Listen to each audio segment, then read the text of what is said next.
علی بھائی بائبل کے chapter Hebrew میں لکھا ہے کہ انسان جس طرح ایک مخلوق ہیں اسی طرح جنات بھی ایک مخلوق ہیں، لیکن جنات کو جس چیز سے پیدا کیا گیا انسان کو اس چیز سے پیدا نہیں کیا گیا. یعنی اس سے یہ ہے کہ جس طرح اسلام نے واضح اپنا موقف دیا کہ جنات کا مادہ تخلیق جو ہے آگ ہے، انسان کا مادہ تخلیق مٹی ہے. صحیح. لیکن وہ کہتے ہیں کہ جنات ایک مخلوق ہے، لیکن یہ ہم کلیئر نہیں کرتے وہ کیا چیز ہے. وہ کوئی روح ہو سکتی ہے، انرجی ہو سکتی ہے، کوئی بھی چیز ہو سکتی ہے، لیکن پتہ نہیں کوئی چیز ہے، کانسیپٹ ہے ان کا، کانسیپٹ ہے، لیکن کہتے ہیں ہمیں کوئی پروف ایسا نہیں ملتا. کوئی چیز ہے، وہ مانتے ہیں جنات کا وجود.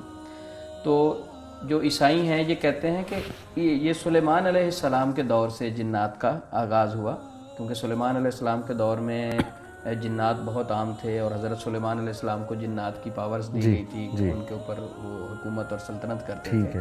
تو ان کا نظریہ یہ ہے کہ جنات کا جو آغاز ہے، جنات کی ابتدا ہے، وہ حضرت سلیمان علیہ السلام کے دور سے ہوئے. اسلام تو واضح کہتا ہے نا کہ انسان کے پیدا ہونے سے پہلے یہ موجود تھے دنیا میں. کان من الجن ففسق عن امر ربی، اس آیت کو اگر دیکھا جائے تو.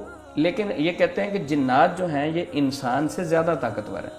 اچھا، جنات میں انسان سے زیادہ پاور ہے. اسلام ہمیں یہ کنسیپٹ دیتا ہے کہ نہیں، انسان میں زیادہ طاقت ہے، انسان اشرف المخلوق ہے. نہیں، فزیکلی بھی انسان زیادہ طاقتور ہے، فزیکلی بھی انسان زیادہ طاقتور ہے جن سے. جی. اگر فزیکلی سے مراد یہ ہے کہ نفسیاتی اسٹرانگ ہو. صحیح. انسان نفسیاتی اسٹرانگ نہ ہو، وہ اپنے سائے سے ڈرتا رہتا ہے. جنات تو بہت دور کی بات ہے. ٹھیک ہے. وہ چلتے ہوئے اپنے پاؤں کی آہٹ سنے گا تو وہ سمجھے شاید پیچھے کوئی آ رہا ہے تو بھاگ جاتا ہے. جنات ہوتے نہیں. تو یعنی جنات ہم سے ڈرتے ہیں. یہ ایک قرآن پاک کس پہ نازل کیا گیا؟ انسانوں پہ کیا گیا نا. اس کو انسان نے قبول کیا. پہاڑوں پہ پیش کیا گیا، درختوں پہ پیش کیا. کسی چیز نے جنات کسی نے قبول نہیں کیا، انسان نے قبول کیا. انسان اشرف المخلوقات ہے.